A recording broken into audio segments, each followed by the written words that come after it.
భద్రాచలంలో 6 అంతస్తుల భవనం కూలిన ఘటనలో రెస్క్యూ కొనసాగుతుంది. దాదాపు 12 గంటల పాటు శ్రమించిన రెస్క్యూ టీమ్స్ ఎంత ప్రయత్నించినా శిథిలాల కింద చిక్కుకున్న వ్యక్తిని కాపాడలేకపోయారు.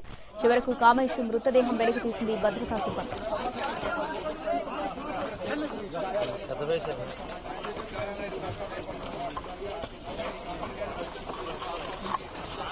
భద్రాచలంలో 6 అంతస్తుల భవనం కూలిన ఘటనలో రెస్క్యూ కొనసాగుతుంది. దాదాపు 12 గంటల పాటు శ్రమించిన రెస్క్యూ టీమ్స్ ఎంత ప్రయత్నించినా శిథిలాల కింద చిక్కుకున్న వ్యక్తిని కాపాడలేకపోయారు.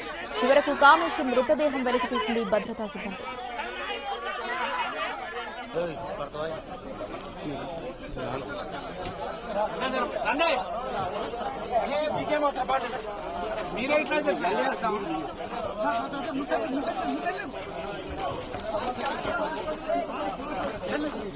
పెద్ద